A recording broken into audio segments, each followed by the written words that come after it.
Oh, bisa kita mulai nggih untuk kelas kapital selekta pada siang hari ini. Ya. Oke, sebentar, Mas.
Mohon maaf. Ya, selamat siang Pak Rafif, Bapak dan Ibu yang lainnya, dan juga adik-adik ya pada kelas kapital selekta siang hari ini. Eh, Oke, untuk itu kelas kapital selekta hari ini kita buka. Selamat siang semuanya. Assalamualaikum warahmatullahi wabarakatuh. Selamat wabarakatuh. Ya, ini sebelumnya salam kenal eh, Mas Rafif ya. Ini salah satu alumni DTD yang saat ini bekerja di SLB ya, Mas Rafif ya. Iya Pak, Pak Adim. Oke, sebelumnya saya ingin menyampaikan nih CV dari Mas Rafif pembicara kita pada siang hari ini. Eh,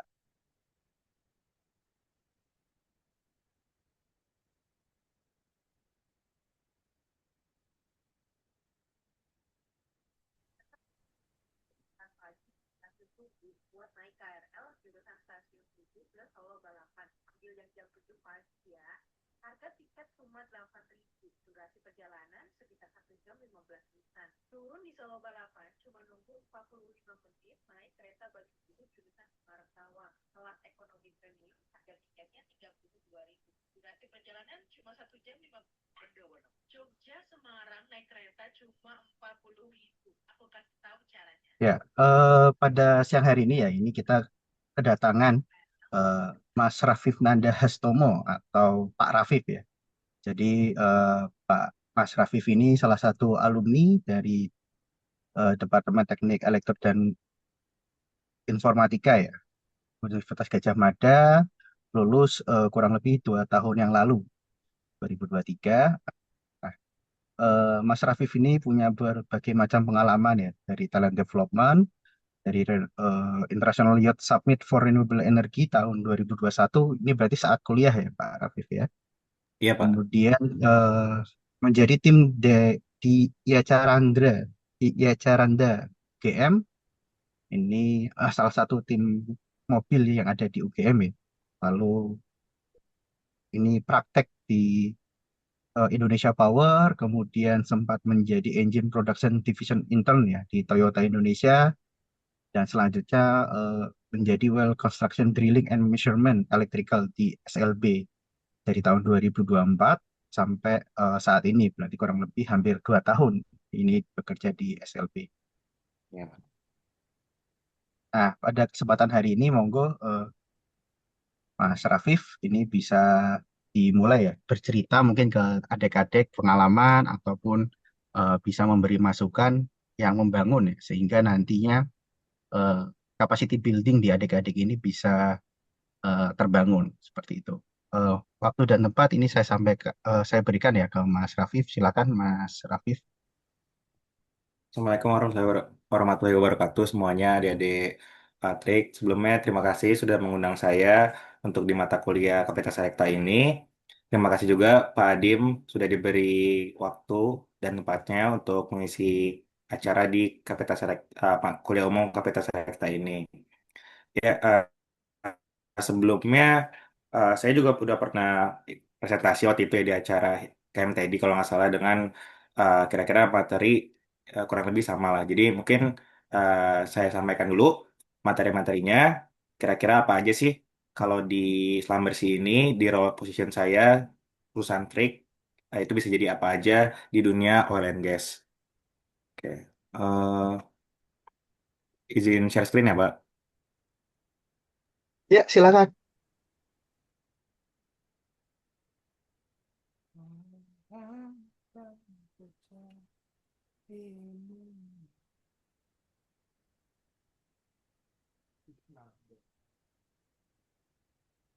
Udah terlihat teman-teman semuanya? Sudah. Oke, kita mulai. Sudah masuk, Mas. Ya.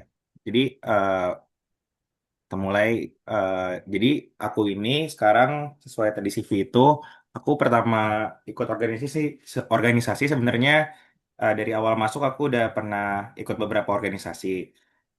Tetapi aku biasanya untuk masukin CV itu, aku memasukkan beberapa hal yang terkait dengan dunia industri yang aku inginkan di karir aku setelah kuliah nanti. Nah, beruntungnya aku juga waktu itu untuk pernah magang di Indonesia Power dan di Toyota itu karena waktu itu ada kesempatan magang program Kampus Merdeka atau MBKM dari pemerintah waktu itu.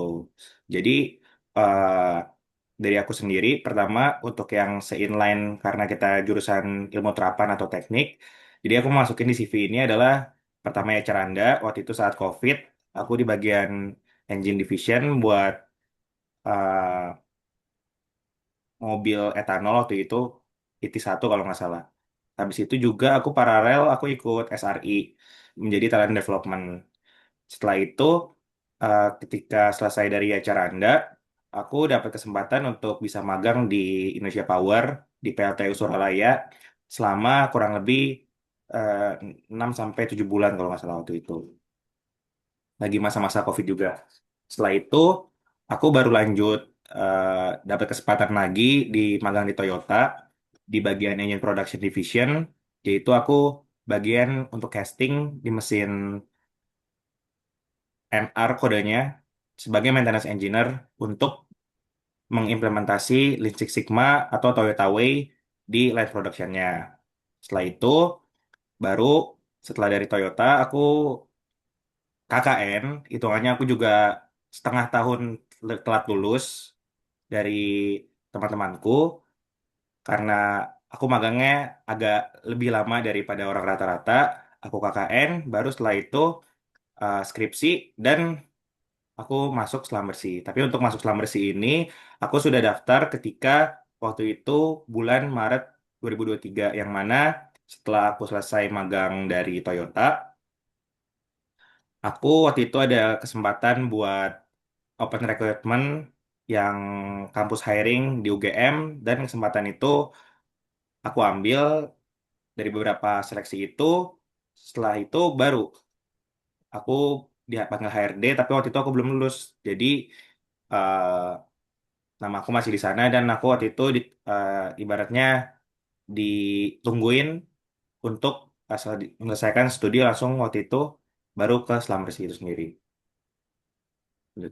Nah, di divisi aku ini kan divisi drilling and measurement. Jadi basically aku ini role-nya electronic technician untuk mengerjakan alat pemboran.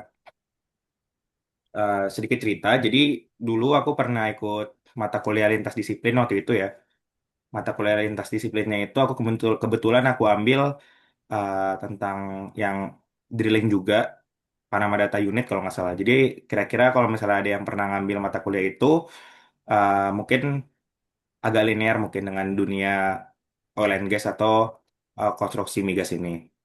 Ya bisa dilihat sebenarnya untuk eh, kerjaanku ini lebih memaintain alat-alat toolsnya, tetapi terkadang juga aku kerik untuk maintenance alat-alat bor itu sendiri.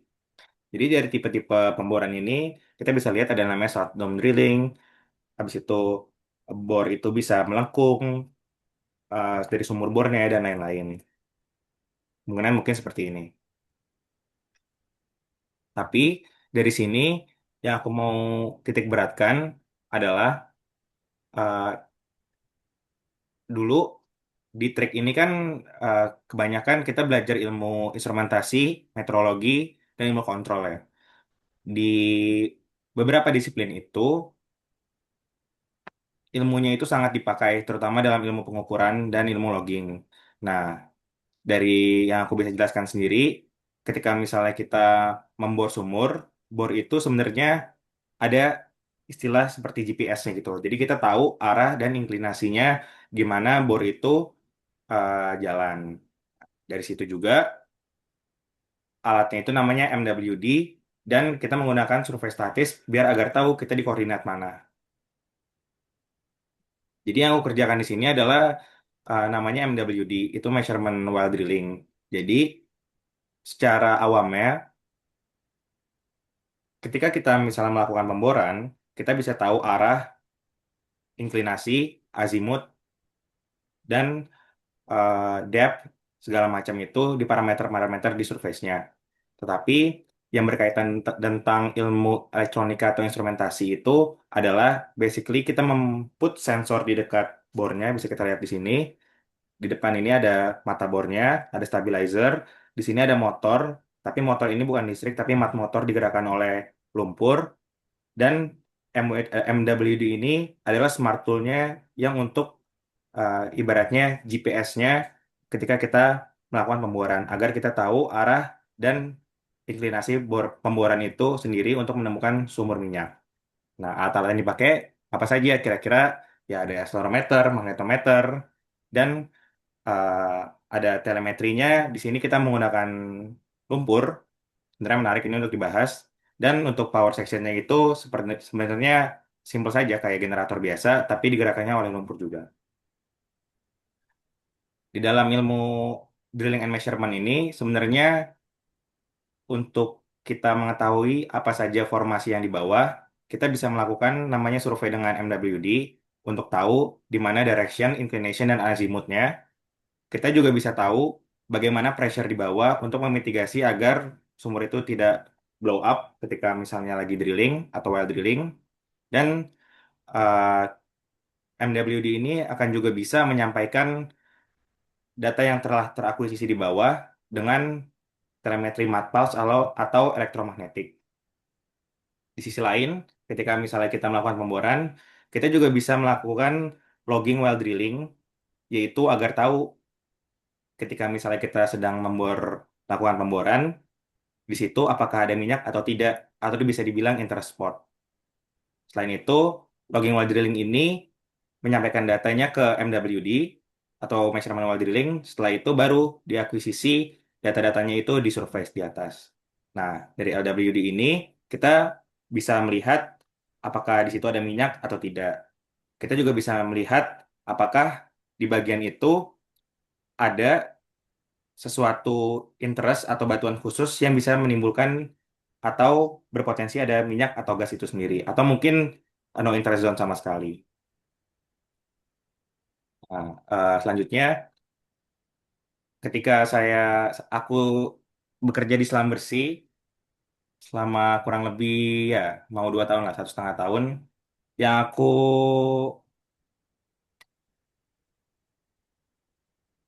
salah satu yang paling aku suka di company ini adalah trainingnya sih, dan bisa keliling dunia.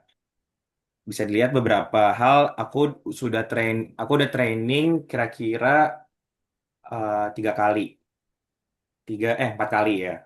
Waktu itu pertama ke Abu Dhabi, ke Abu Dhabi lagi, ke Perancis sama ke US. Waktu itu sama ada eh, sekali itu di Rusia juga ada training juga. Jadi ya 4, 5 kali lah kira-kira. Sekian dari saya. Terima kasih. Assalamualaikum warahmatullahi wabarakatuh, Pak.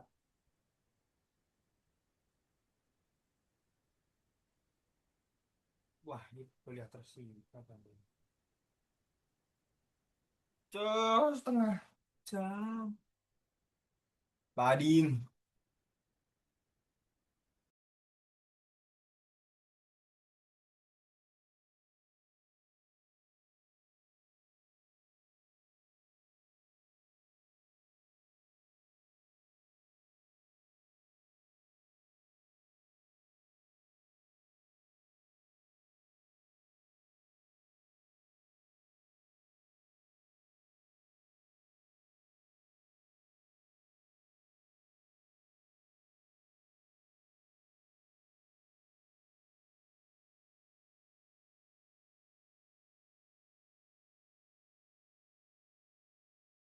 Atau mungkin dari teman-teman ada yang mau tanya jawab, silakan saja. Nanti aku catat dulu pertanyaannya baru aku jawab.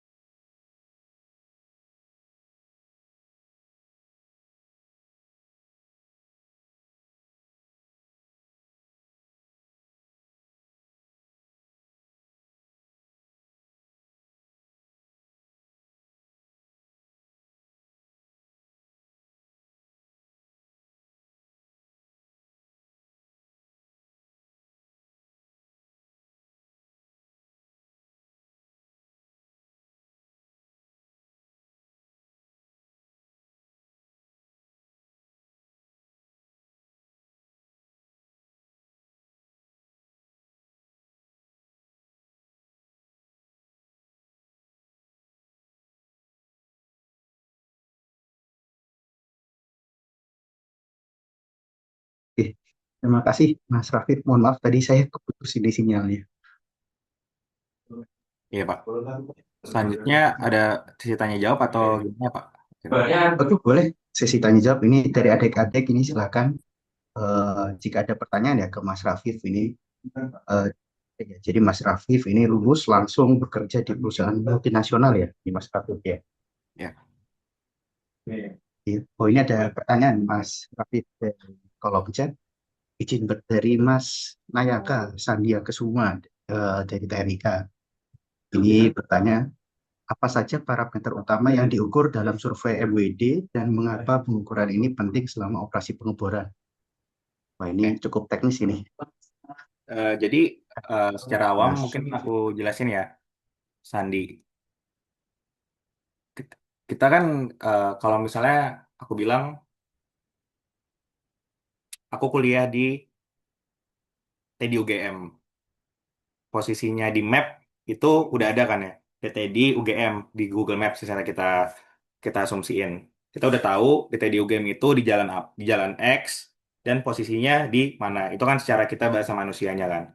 Tetapi kalau misalnya bahasa sainsnya itu kita menggunakan namanya longitude sama latitude karena kita hidup di dunia 3D kan.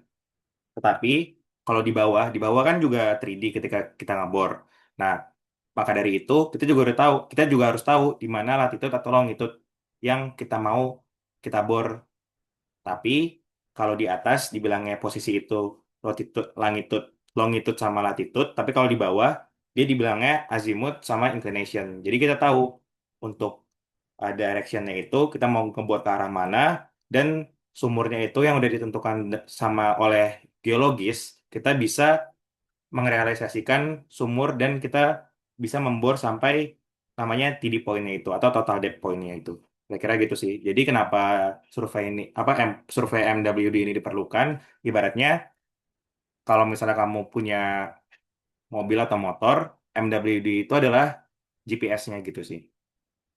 Jadi kamu tahu ketika kamu ngebor, proyeksi kamu itu bakal ke reservoirnya atau ke sumber minyaknya atau enggak. Kira-kira gitu, Mas Andi.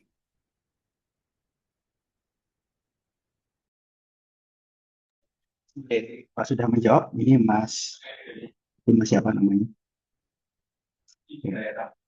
Ya, mungkin ada lagi dari teman-teman yang lain, silakan. Mungkin kalau mau nanya apa aja bisa sih, mau teknis atau kira-kira gimana gitu. Mungkin nanti bakal aku jawab juga, nggak apa-apa. Itu yang lainnya. Ini dari adik-adik ini, mumpung ada kesempatan bertanya, silakan. Nah, ini mungkin ini Mas Rafif, buat mancing adik-adik ya. Tadi kan Mas Rafif infonya mendaftar dari bulan apa, Maret 2003 ya, untuk mendaftar Selam Bersih ya. Nah, mendaftar Selam Bersih 2023 lewat kampus Hairing. Nah, itu apa ya? Mungkin apa yang Mas Rafif kasih biar si Selam Bersih ini mau menunggu Mas Rafif sampai lulus, baru kemudian di hire jadi karyawannya gitu. Oke, Oke, engineer. jadi coba. Jadi waktu itu kan eh, aku baru selesai magang dari Toyota dan itu magangnya itu aku 8 bulan. Jadi ketika aku selesai magang juga waktu itu aku kebetulan lihat di LinkedIn sama di beberapa post job seeker kalau misalnya Slambersih itu buka lowongan untuk fresh graduate ataupun akan lulus di tahun 2023 gitu Pak. Setelah itu dari situ aku ya iseng-iseng daftar aja sih. Maksudnya ketika ada bukaan aku daftar untuk Slambersih. Di situ kan aku ingat eh, sampai aku diwawancara HRD itu sekitar ada 5 tahap. Jadi tahap yang pertama itu adalah tahap ada psikotes dulu. Yang kedua itu adalah tahap tahap buat 3 menit interview. Tahap tiga itu FGD. Tahap empat itu tahap empat itu baru wawancara sama HRD. Nah, ketika aku waktu itu wawancara sama HRD selesai, aku waktu itu ke user dan itu posisinya bulan Mei kalau nggak salah. Jadi aku sebenarnya udah keterima Slam Bersih itu bulan Mei 2023. Tapi ketika pas wawancara usernya itu sebenarnya cocok sama aku dia bilang ketika dia interview. Tapi eh, posisinya itu dibutuhkan cepat, yang mana waktu itu harusnya posisinya itu sudah diisi di bulan Juni. Jadi harusnya bulan Juni itu aku udah bisa on board di Slam Bersih, tapi aku ditanyain pendingan pendingan kuliahnya apa aja Mas gitu. Terus aku bilang, saya sebenarnya belum KKN sama skripsi, Pak. Kira-kira baiknya gimana ya? Setelah itu, kata usernya, tapi di beda divisi ya. Dulu aku divisinya pernah di wireline di wawancara. Tapi kata usernya, yaudah Mas, kalau kayak gitu, kamu kelarin kuliahnya dulu. Setelah itu, kita bakal reach kamu lagi. Gitu. Berjalan, berjalan, berjalan. HRD juga sempat ngechat aku. Dia bilang, kalau misalnya nanti udah mau skripsi ataupun seminar hasil ataupun sudah yudisium nanti tolong dikabarin lagi ya gitu. Ketika itu juga eh, pas lagi jalan skripsi aku keep update sama HRD-nya terus juga pas setelah yudisium itu aku juga keep update sama HRD-nya tapi kebetulan HRD-nya itu nggak respon di situ aku mulai cari-cari eh, job jadi job seeker lagi kan. Setelah itu selang 3 bulan baru aku dikontak dari Slambersih lagi buat masuk ke divisinya sekarang yaitu divisi pengeboran kira-kira gitu sih Pak. Jadi kalau mungkin kenapa bisa ditungguin itu mungkin tergantung masing-masing company-nya lagi ya Pak atau usernya. Tapi kalau di Slambersih itu istilahnya if you are worth it you will be wait gitu. Jika kamu emang sebaik itu atau sebagus itu perusahaan itu bakal nunggu kamu gitu sih Pak kira-kira. Oke, ya ini bagaimana kita mempersiapkan diri ya sebelum-sebelumnya. Nah, itu mungkin dari Mas Raffi sendiri ya. Kira-kira apakah ada misalnya kompetensi yang perlu disiapkan adik-adik ini kan eh, biar lebih dilirik lah sama perusahaan nasional ya Oh seperti gitu. Sulawesi gitu. Kira-kira ada nggak kompetensi khusus yang perlu ya itu kan jadi nilai jual lebih ya seperti itu. Betul Pak, betul. Mungkin kira-kira eh, sudut pandang Mas Rafif ini apa yang perlu disiapkan adik-adik juga ya? Mungkin kalau dari pengalaman saya sama beberapa teman-teman saya yang saya lihat juga untuk early careers-nya itu bisa bisa bergabung di perusahaan MNC. Salah satunya dari magangnya sih, yang saya lihat pola-polanya. Jadi ketika kamu udah magang di tempat yang eh, oke gitu namanya bisa terdengar, nggak asing di publik. Itu kira-kira untuk kamu step up-nya itu ketika nanti early careers lebih gampang yang pertama.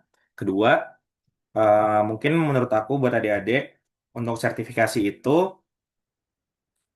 diperlukan, tetapi nomor satu itu mungkin skillnya dulu sih. Jadi kira-kira misalnya kamu punya skill A, B atau C gitu. Misalnya kamu ikut robotik, di robotik kamu sukanya codingnya atau enggak sukanya wiringnya. Itu beberapa beberapa sekarang juga platform juga menyediakan sertifikasi-sertifikasi itu.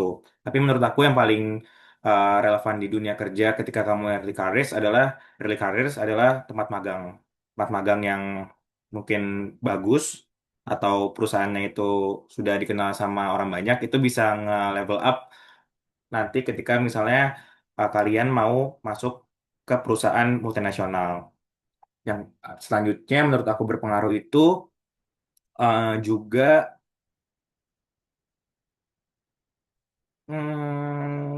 soft skillnya sih. Jadi aku punya dulu beberapa teman, aku sebenarnya nggak jago-jago banget sih kalau misalnya ngomongin elektro atau apapun itu ya, yang berkaitan tentang elektro. Tapi eh, multinational company itu melihat, yang aku lihat, dia itu melihat ketika anak ini mempunyai potensi yang baik atau enggak gitu. Jadi ketika misalnya kalian jago di hard skill, di solder, atau mungkin di hitung-hitungan, atau di beberapa mata kuliah. Mungkin di dunia kerja nggak seperti itu sih yang paling dibutuhkan. Tapi yang paling dibutuhkan adalah ya interpersonal yang baik. Gimana kalian bisa mungkin berkembang, menerima kritik, terus adaptif di perusahaan di mana kalian ditempatin. Kira-kira gitu. Terus juga yang menurut aku pengaruh juga adalah ketika kalian mau bekerja di suatu tempat, mungkin bisa dipikirkan dari sekarang. Karena ketika kamu nanti magang di beberapa industri, misalnya ada eh, orang A, dia magang di industri FMCG. Setelah itu, mungkin dia pernah ikut pelatihan di rumah sakit atau instrumentasi medis, misalkan. Tapi sebenarnya dia ingin mau masuk oil and gas. Nah, di dua karir belakangnya, di dua tempat magang dua ini kan nggak ada korelasinya. Mungkin agak lebih susah untuk masuk ke industri yang diinginkan ketika early careers-nya. Tapi nggak menutup kemungkinan karena menurut aku juga pasti ada aja intisari yang bisa diambil ketika orang ini magang di dua tempat sebelumnya. Tapi mungkin nggak sebegitu relevan dengan posisi atau perusahaan yang linear sebelumnya. Karena kalau aku waktu itu eh, persamaannya adalah ketika aku magang di Indonesia Power, ketika aku magang di Toyota dan masuk Slambersih, kesamaan aku adalah aku jadi orang maintenance. Jadi dari di Indonesia Power aku jadi orang maintenance, di Toyota jadi maintenance dan di Slambersih ini juga aku di bagian maintenance. Tapi sebenarnya sama-sama aja, tapi eh, secara the whole konsepnya sama-sama aja tentang maintenance, tapi barang yang dikerjain itu berbeda. Kira-kira begitu sih, Pak.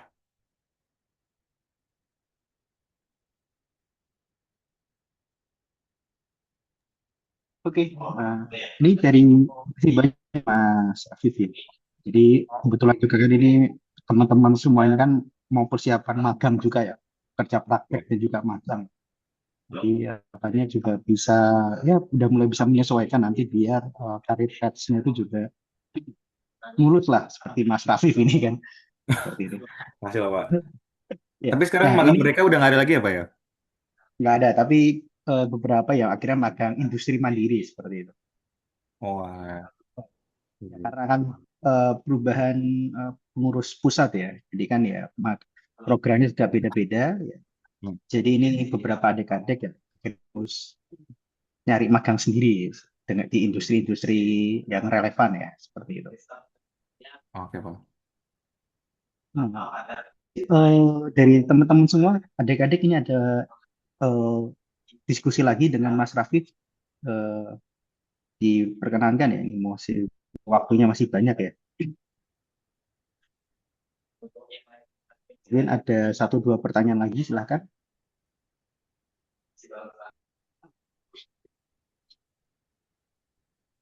Ya, sembari menunggu Mas Rafif, itu kan salah satu prosesnya itu kan ada wawancara, ada FGD, di mana masing-masing step itu kan cukup tricky ya, terutama interview dan FGD. Nah itu mungkin ada tips dan trik ya Mas Rafif ini bagaimana nanti menghadapi interview, baik interview user ataupun interview lainnya dan juga masuk ke FGD ya, terutama FGD itu kan cukup banyak dinilai Baik. aspek-aspeknya. Mungkin bisa sharing juga ini Mas Rafif. Eh, Jujur pertama, ketika aku mau masuk selam bersih, aku ngerasa lebih nothing tulus. Jadi ketika ya udah kalau misalnya masuk masuk aja, kalau enggak ya udah aku nggak keberatan juga. Jadi bukan kayak bener-bener aku pengen banget untuk selam bersih ini gitu. Itu yang pertama. Tetapi untuk tips and triknya itu mungkin yang aku rasain ketika misalnya FGD, mereka ini yang ketika kita lagi ikut group discussion itu kita kan pakai semuanya full English. Tapi ada beberapa orang juga yang Inggrisnya terbata-bata. Dan waktu itu aku dikasih perintah tugasnya itu satu grup itu berlima, suruh bikin tower pakai sedotan, kira-kira kayak gitu. Dari situ juga nanti ketika misalnya tower itu udah jadi, nanti kita bakal di panel apakah siapa yang buat atau siapa yang lakukan ini atau siapa ketua kelompoknya atau uh, bagi bagi kerja. Nah,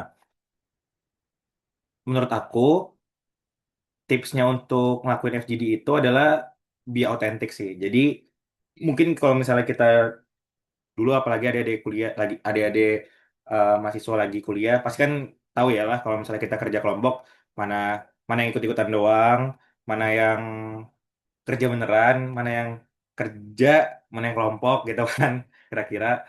Nah, ketika misalnya dilakuin FGD itu eh, mereka itu tahu panel-panelis itu mana orang yang kerja beneran dan mana yang cenderung ngomong doang. Nah, mungkin saran dari aku adalah be otentik sih sama ide kamu dan juga jangan merasa pintar sendiri karena mau seberapa pun kita pintar atau kita bisa, pasti kita ngebutuhin orang lain untuk dapat hal-hal baru atau ide-ide baru kayak gitu. Sama ketika misalnya FGD, tipsnya mungkin dari aku jangan terlalu dominasi. Ketika memang kamu bisa, jangan langsung iya iya nih aku bisa nih pakai caraku aja itu biasanya rata-rata eh, nggak keterima sih atau di kick gitu karena yang kita butuhin di sini kan ketika misalnya kita bekerja itu kan saling saling share ya saling share saling dinamis dynamic atau saling melengkapi gitu jadi nggak boleh ada yang terlalu dominan atau yang merasa pintar nggak boleh ada juga yang terlalu resesif atau nggak pernah ngomong kira-kira gitu sih ketika bekerja di Slamber sini yang aku rasain.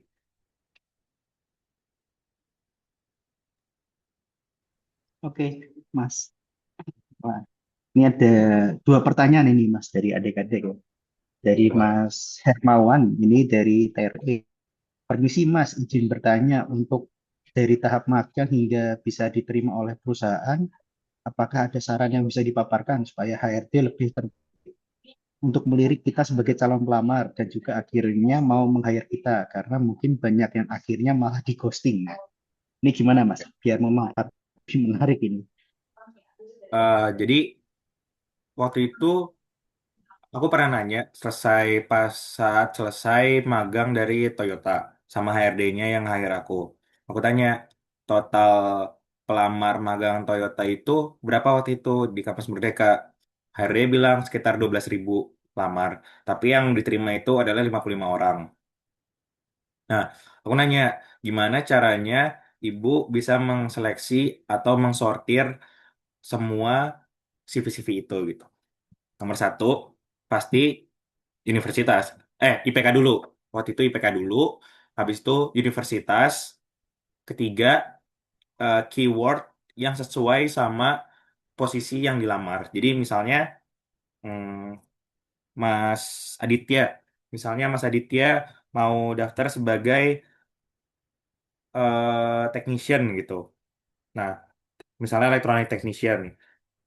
di CV Mas Aditya ini udah kira-kira udah pernah ngelakuin apa aja yang berkaitan tentang elektronik dan technician. Jadi di CV-nya itu mungkin bisa lebih dijelaskan atau eh, di di pointer kata-kata yang menjurus ke posisi yang dimau gitu. Jadi misalnya aku electronic technician misalnya atau maintenance engineer.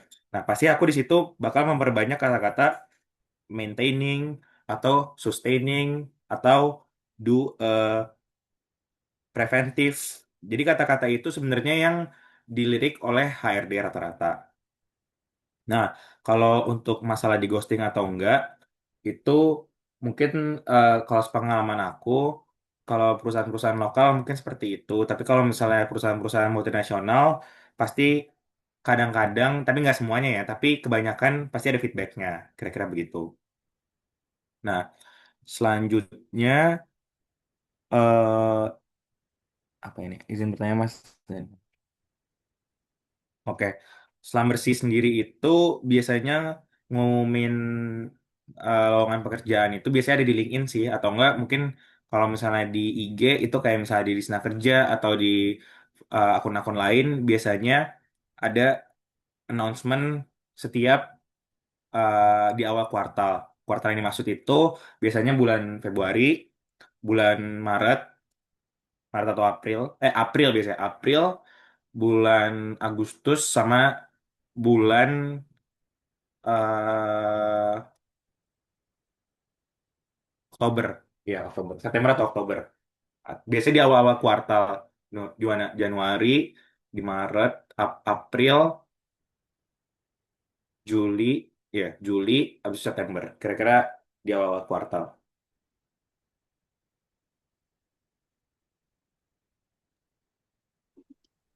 Oh, berarti di awal kuartal tahunan ya, Mas Rafif. Iya. Nah, mungkin ini tadi tadi kan proses bagaimana ke selam bersih ya. Nah, setelah di selam bersih gimana ini, Mas Rafif? Kehidupan dan eh, pekerjaan dan selain lain-lainnya ya. Mungkin bisa share biar tahu cara masuknya, tahu di sana ngapain juga gitu ya. Oke. Jadi kalau di Slamersy ini aku untuk jadi permanent employee. Jadi kalau di Slamersy itu dia nggak ada karyawan kontrak. Jadi kalau misalnya emang fresh graduate, dia langsung karyawan tetap. Tapi sebelum karyawan tetap itu, aku total menjalani itu kira-kira 8 8 tes. Yang pertama, psikotes. Yang kedua, 3 menit interview buat ngecek bahasa Inggris kita bagus atau enggak. Yang ketiga itu FGD. Yang keempat, HRD. Yang kelima itu user interview. Yang keenam itu MCU. Yang ketujuh itu kita bakal ada namanya school di Abu Dhabi atau nggak US. Jadi ketika misalnya kita udah lolos MCU nih, kita udah sehat, kita udah melakukan semuanya tes dengan baik. Habis itu kita dikirim ke Abu Dhabi. Waktu itu aku selama 3 minggu. Kalau misalnya kita nggak lolos di sana, kita balik langsung unfortunately bakal di-cut gitu sih kira-kira. Nah, tapi setelah 1,5 tahun atau hampir 2 tahun aku kerja di Selam Bersih ini, kalau dibilang capek, capek sih. Soalnya di sini kita kerja karena kita kontraktor minyak oil and gas kan, kita harus eh, kita ini kalau misalnya ada di model bisnis, kita ini ada di tengah. Jadi kita di-push sama klien untuk menyelesaikan kerjaan. Jadi klien-kliennya itu seperti Shell, kayak Eni, kayak Pertamina, Petronas, Exxon, Aramco, dan lain-lain. Jadi untuk masalah work-life balance, itu menurut aku di divisi aku ya, bukan di Slambersih-nya, itu agak kurang. Tapi menurut aku untuk awal-awal karir, itu masih worth it dengan pertama, nama Slambersih-nya, kedua schoolnya, ketiga salary-nya. Kira-kira gitu sih Pak.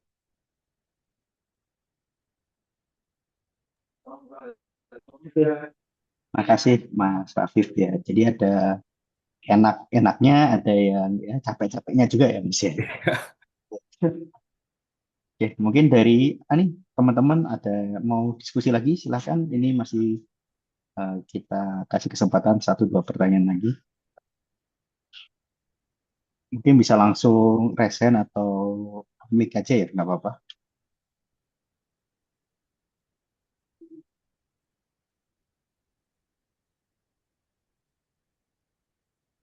Mungkin dari teman-teman kalau misalnya ada pertanyaan atau masih ragu, kalau misalnya bisa nggak sih aku kerja di perusahaan yang aku impiin gitu. Tapi rata-rata sih yang saya lihat ya Pak ya, kalau misalnya untuk lulusan UGM itu ya masih better lah daripada mungkin teman-teman saya yang kuliahnya di luar nama UGM. Karena dari nama UGM ini juga maksudnya saya ngerasa ketika di tempat kerja itu ya nggak dianggap remeh gitu. Maksudnya, oh dari mana Mas? Dari UGM. Oh udah, kayaknya udah sampai situ aja gitu.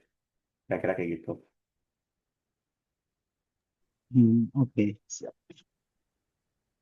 Nah ini ada, biasanya kan kalau di kayak selam bersih itu kan saingan UGM ya ITB ya, Iya Pak. ITB, ITS gitu ya, atau UI. Nah itu gimana? Saingan ITB itu menyesuaikan kerjanya ya. Biasanya kan mereka tipikalnya agak beda dengan UGM ya. Ada culture shocknya nggak ya?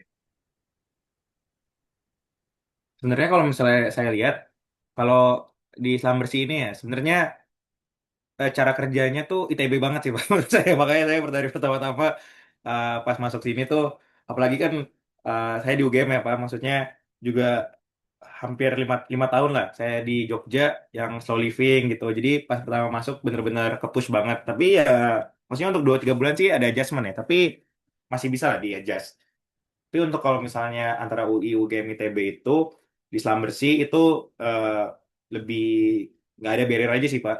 Jadi ya udah, emang Islam Bersih, jadi nggak ada nggak ada kayak misalnya di tempat lain saya dengar kayak misalnya di beberapa perusahaan BUMN, oh dia ITB, dia UI, UGM, dia nggak gitu sih. Tapi lebih kayak menyatu aja sih. Tapi yang paling cocok emang dengan culture-nya itu anak-anak ITB. That's why juga kebanyakan Islam Bersih itu rata-rata ITB gitu sih Pak. Ya, ya itu tipikalnya MNC ya. Iya. Nah, oke ya itu jadi adik-adik semua ya ini. Sangat menarik ini Pak dari Mas Rafif ya, bagaimana tips dan trik daftar, terus positioning, gimana istilah apa ya, meningkatkan value diri sendiri kan, dari Iya. magangnya seperti apa, terus apa namanya, saat interview dengan HR dan juga user seperti apa itu kan, dan juga adaptasi ya, kita perlu adaptasi juga di eh, dunia kerja yang baru ya, apalagi dengan multicultural seperti ini. Tuh, Eh, Sedikit sharing juga buat teman-teman.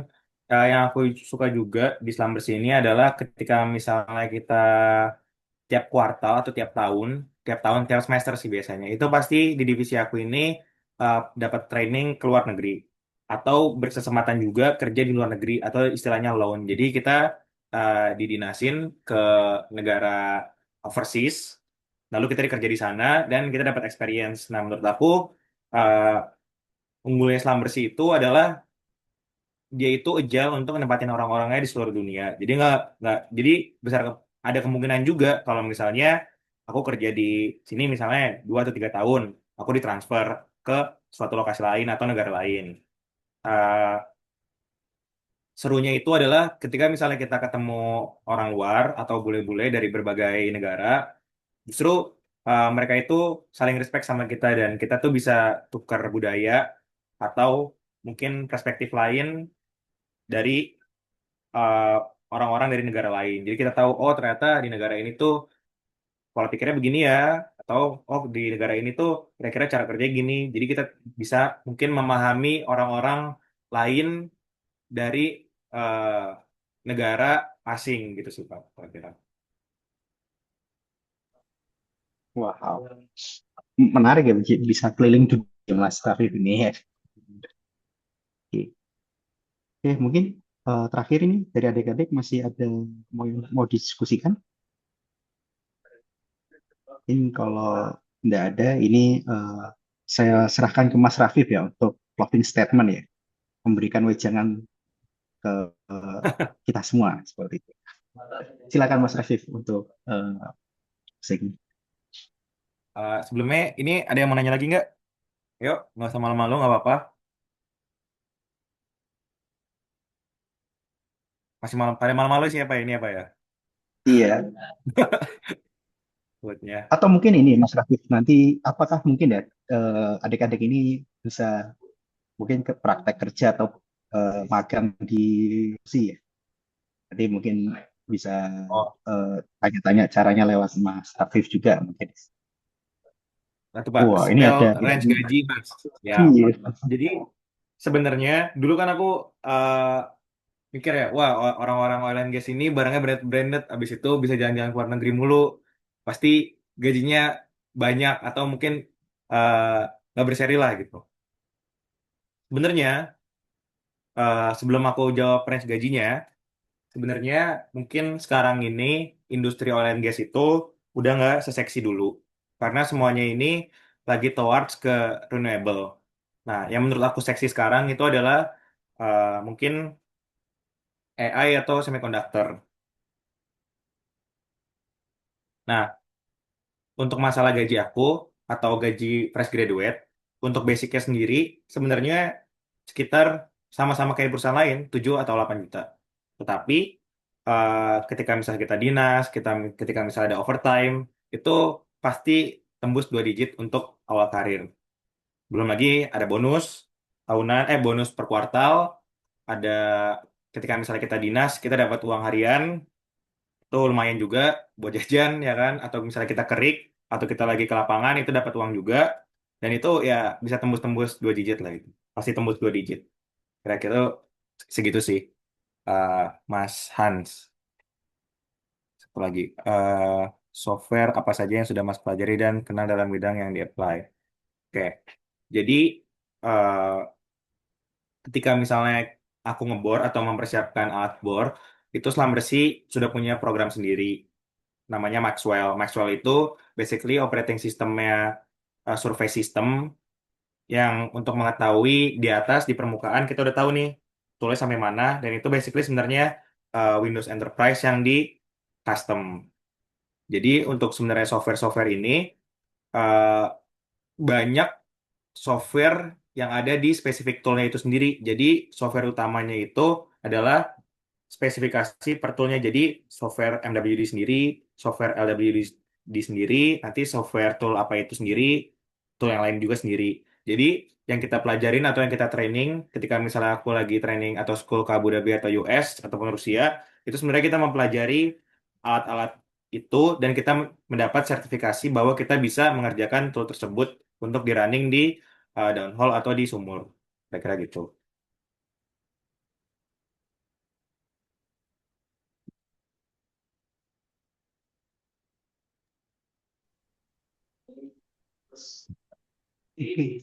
Iya, ini siapa tahu kalau misalnya perlu belajar-belajar software ya, ini bisa dicicil dari awal ya untuk adik-adik ya.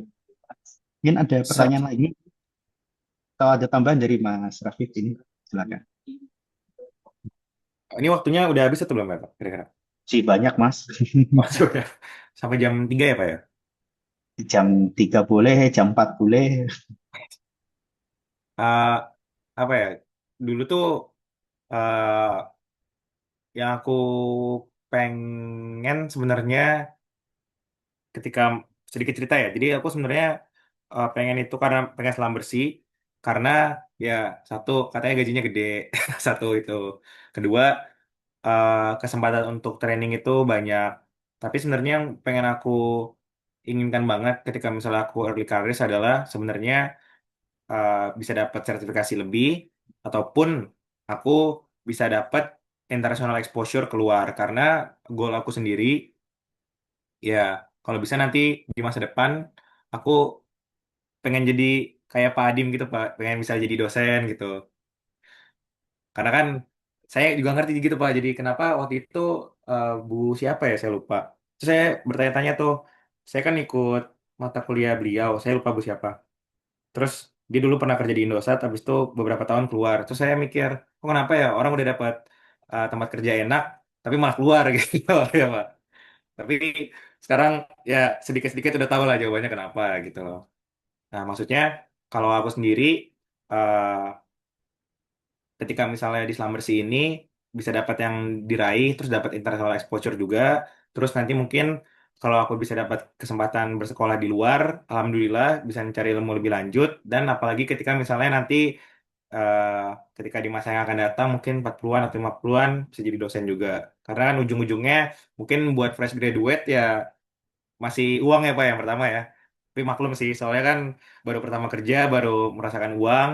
Tapi nanti seiring berjalannya waktu pasti pilihan-pilihan yang lain itu terbuka gitu kira-kira. Wah, siap. Jadi kalau misalnya karir Keskibras itu juga sebenarnya banyak Mas. Jadi eh, ya pada akhirnya kan eh, sharing ya, sharing ilmu ya dari pengalaman-pengalaman ke teman-teman yang lain gitu kan. Iya, Pak. Mungkin ya sembari memancing adik-adik lagi bertanya ya, saya mungkin bisa cerita juga Mas. Misal selain benefit gaji ya, itu kan tadi ada yang nanya benefit. Kira-kira di sana itu bagaimana Mas DS? Apakah modelnya nanti on off gitu kan, mingguan, bulan atau berapa minggu sekali on, terus off sama liburnya, terus fasilitas yang didapat apa misalnya mes kah atau selain pelatihan, ada pelatihan, mes, terus ada dinas keluar juga gitu kan. Mungkin bisa sharing juga biar lebih tergambar ya nanti kalau kerja di kontraktor oil and gas itu seperti apa. Kalau eh, jadi kalau di Sambers itu ada 4 posisi, ada yang namanya HCR, HCM, IC sama IM. Nah, kalau yang untuk roster itu biasanya itu termasuknya home residence commuter mobile. Jadi yang di lapangan, jadi dia on off. Misalnya 4 minggu kerja, 2 minggu off. Karena aku role ini maintenance dan aku stay di base, jadi sebenarnya ini office hour biasa. Tetapi ada juga kesempatan ketika misalnya kamu atau seorang personel ini dapat loan di luar negeri. Jadi sistem kerjanya bisa 6 minggu di Saudi atau seminggu balik. Jadi nggak menutup kemungkinan juga sih Pak, kalau misalnya sebagai maintenance kita bisa ditransfer keluar. Eh, di 1,5 tahun ini saya udah 3 kali transfer. Pertama saya 3 bulan di Duri, habis itu saya dipindah ke Jakarta, habis itu 2 bulan kemarin saya baru pindah ke Balikpapan. Jadi nggak menutup kemungkinan juga sih, tergantung kita ikut klien kan Pak, ikut apakah ada project di sana atau enggak. Jadi kira-kira lebih mobilitas aja sih. Jadi kerja pindah-pindah gitu. Oh, berarti walaupun ini tetap muter kantor, muter Indonesia juga ya.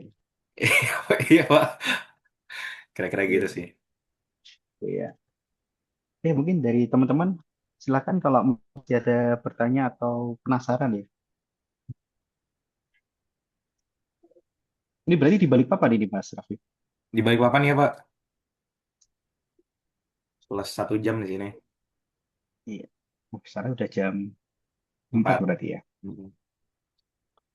Oke, silakan ini teman-teman semua kalau misalnya masih ada diskusi ya.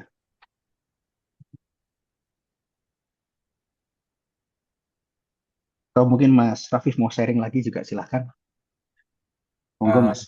apa ya? Kalau mau, wih, jangan lah. Ini, Kadang-kadang saya juga ngelihat ini Pak, apa ketika misalnya ketemu orang gitu ya Pak. Jadi kita tahu lah misalnya kita baru masuk UGM gitu. Habis itu kita ketemu teman-teman kita di luar gitu. Wih UGM, wih sekarang UGM. Jadi padahal kan kita nggak ngerasa apa gitu kan. Tapi kan kita oh biasa aja tapi ya udah UGM gitu lah. Nah, saya ngerasain juga ketika di Selamber sih gitu Pak. Wih Selamber sini pasti gini gini gini gini. Nggak biasa aja sebenarnya gitu sih Pak. Kira-kira gitu iya. sih. Terus Ya. juga apa ya?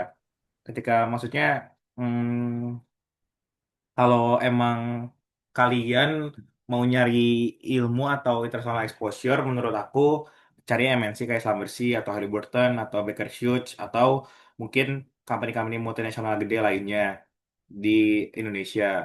Nah, tapi mungkin kalau misalnya kamu mau cari lebih kayak work-life balance atau keteraturan, mungkin bisa daftar di BUMN kayak misalnya Pertamina, PLN atau BUMN lainnya. Kira-kira gitu. Untuk benefitnya juga tadi aku baru ingat eh selain gaji buat awal-awal ya 2 digit nyampe. Terus asuransi kesehatan unlimited full cover. Kalau misalnya udah menikah, itu up to 3 anak di cover, unlimited untuk rawat inapnya. Kalau rawat jalannya ada limitnya, tapi uh, besar limitnya. Setelah itu training, setiap tahun pasti ada training. Habis itu juga untuk mes, itu dapat juga staff house. Setelah itu benefitnya juga menurut aku sebenarnya benefit nggak benefit sih kalau menurut aku ya. Jadi aku ngerasa ketika udah Islam bersih ketemu lingkungan aku yang dulu, aku dianggapnya beda gitu. Tapi sebenarnya kalian juga pasti ngerasain ketika misalnya kalian UGM habis itu kalian ketemu lingkungan kamu kalian yang dulu tapi yang mungkin uh, non UGM gitu. Tapi sebenarnya yang kita mau dan kita mau rasakan itu adalah ya kita masih orang yang sama dan nggak pakai jubah itu gitu loh yang aku rasakan. Nah, mungkin untuk positifnya adalah ketika misalnya kita ketemu orang baru, itu ketika kita kerja nyebutin kalian kamu masih kerja di mana di Selamat Bersih, pasti orang udah respect. Tapi negatifnya adalah jadi orang terlalu iya iya aja dan itu nggak bagus buat pribadi kita kan. Jadi ketika misalnya kita ngomong apa aja, kadang-kadang diiyakan dan tanpa feedback entah mungkin karena dia sungkan atau merasa aku ini yang udah paling bener tapi aku nggak suka digituin gitu sih kira-kira.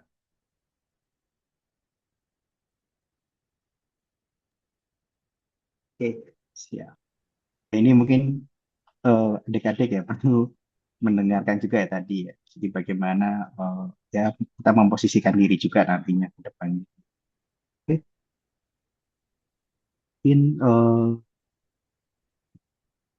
sepertinya sudah tidak ada. Udah nggak ada ya. Ya, mungkin ya silakan Mas Rafif mungkin bisa kasih closing statement ya sebelum nanti kita tutup untuk kelas Kapita Selekta pada sore hari ini. Oke.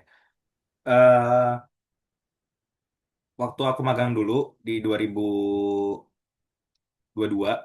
di Indonesia Power itu ada seminar sama alumni Elins alumni Elins atau TT aku lupa Pak siapa gitu itu dia di Selam Bersih juga aku lupa namanya siapa dan itu aku kan lagi di site di PLTU dan itu minim sinyal di situ tuh aku ngebela-belain nyari sinyal buat hadirin acara beliau kayak gini sama tanya jawab waktu itu dan aku ngelihat oh ini orang keren banget gitu dia persis di posisi aku sekarang ngasih seminar kayak begini dan aku tanya waktu itu emang cara tips and triknya juga gimana buat masuk selam bersih gitu itu aku nanya karena emang pengen nanya aja dan aku anggap dia keren karena dari CV-nya dari karirnya itu yang dia presentasiin itu menurut aku super keren dan oke banget.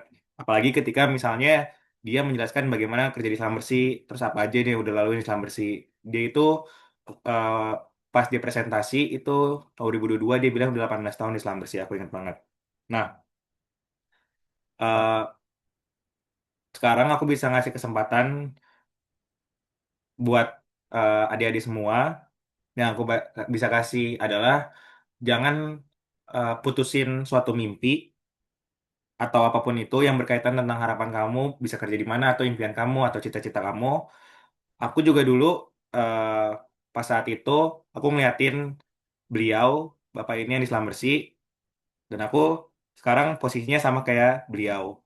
Yang waktu itu aku ikut seminarnya. Dan itu menurut aku agak lucu aja sih sama, oh ternyata ini aku mau dulu, aku ngeliat diri aku sendiri di sini, dan bisa mungkin bermanfaat dari nasihat-nasihat aku atau wejangan-wejangan aku buat adik-adik semua.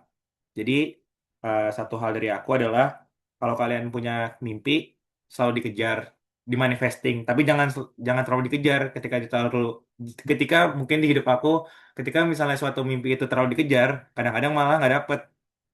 Tapi ketika misalnya itu ditanamin di pikiran kalian secara natural atau secara dinamis, pasti lama-lama mimpi itu terjadi satu-satu.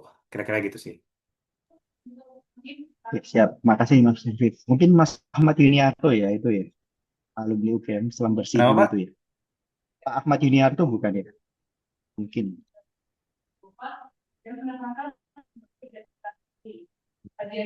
Jadi, ada pertanyaan lagi nih Mas Rafif ya, terakhir mungkin. Oh Tips ya, persiapan mental untuk dunia kerja atau di SLB. jujur yang diperlukan itu adalah ketika bekerja di dunia oil and gas itu tahan banting sih. Jadi karena emang dunia minyak ini keras dan emang orang-orangnya itu apalagi orang-orang lapangan itu banyak lah. Mereka ini agak keras kepala dan harus sabar-sabar hati dan kita harus tetap profesional. Jadi keras nih maksudnya ketika misalnya orang lain keras, kita bukan berarti harus keras juga, tapi kita harus bisa gimana caranya untuk tegas dan ngasih tahu orang tersebut itu maksud kita atau enggak pasti ngotot-ngototan atau mungkin jadi galak-galakan atau mungkin jadi bos-bosan gitu loh. Tapi kan itu yang nggak kita mau ya ketika misalnya kita di lapangan ataupun di suatu tempat kerjaan. Jadi persiapan mentalnya itu adalah bukan dengan cara harus jadi abang-abangan, bukan dengan cara harus jadi nomor satu, bukan juga dengan cara harus jadi eh, aku pokoknya yang paling kuat atau mungkin merasa pokoknya aku siap aja deh. Soalnya ketika misalnya bekerja di oil and gas nggak kayak gitu loh. Jadi lebih kayak gimana caranya kita bisa berkepala dingin di tengah-tengah situasi yang panas terus gitu loh. Soalnya kita kan sebagai kontraktor, kita sebagai kuli dan klien itu kan sebagai yang punya rumah. Gimana caranya kita mau rumah itu bagus kita buat, tapi dengan harga yang oke dan klien itu senang. Jadi mentalnya itu lebih mikir dan how to manage orang gitu sih. Gimana caranya orang itu bisa setuju sama kita tanpa kita buat dia berargumen sama kita. Kira-kira gitu. Oke, mantap ini Mas Rafif. Terima kasih ini Oke, Pak. Mas. Mungkin ya ini sudah cukup seru juga ya ini diskusinya sangat sangat membuka wawasan ya baik bagi saya pribadi dan juga mungkin adik ya. Ini terkait bagaimana langsung loncat ya ke dunia eh, multinasional company juga terutama apalagi oil and gas traktor ya. Seperti itu. Ya. Ya, ini mungkin dari kami mengucapkan terima kasih banyak ini Mas Raffi sudah menyempatkan waktunya ya di sela kesibukannya eh, untuk sharing dengan saya, dengan adik-adik juga ya, terutama terkait bagaimana persiapan eh, Mas Rafif masuk dunia kerja dan juga kemudian bagaimana life eh, ya kehidupan ya di selama pertamanya. Seperti itu. Masih, Pak. Ya mungkin untuk pertemuan hari ini kita cukupkan ya. Atau ada Mas Rafif ada tambahan lagi terakhir ini? Ya kira-kira itu aja sih. Maksudnya juga buat adik-adik, kalau punya mimpi dikejar, jangan terlalu nafsu dikejarnya. Pokoknya harus A, harus A, harus A. Tapi lebih gimana caranya mendekatkan diri satu yang maha kuasa pasti itu. Yang kedua, yang hal kalian mau. Jadi lebih ya aku dulu kebanyakan punya temen di luar UGM anak-anak UPN minyak dan ITB minyak tapi apakah aku temenan karena emang pengen masuk minyak nggak juga karena di benak aku adalah oh mungkin kalau misalnya aku temenan sama mereka mereka bisa mendekatkan diri aku ke mimpi aku salah satu mimpi aku yaitu masuk oil and gas kira-kira gitu dan alhamdulillahnya itu masih berfungsi sampai sekarang itu sih. Mas Rafif ya. Mungkin itu untuk pertemuan hari ini. Terima kasih Mas Raffi, Bapak Ibu dan juga adik-adik ya. Semoga bermanfaat. Kita akhiri. Selamat sore. Wassalamualaikum warahmatullahi wabarakatuh. Waalaikumsalam warahmatullahi wabarakatuh. Makasih Pak Adi, makasih semuanya, makasih Bapak-Bapak. Ya, makasih Mas Raffi.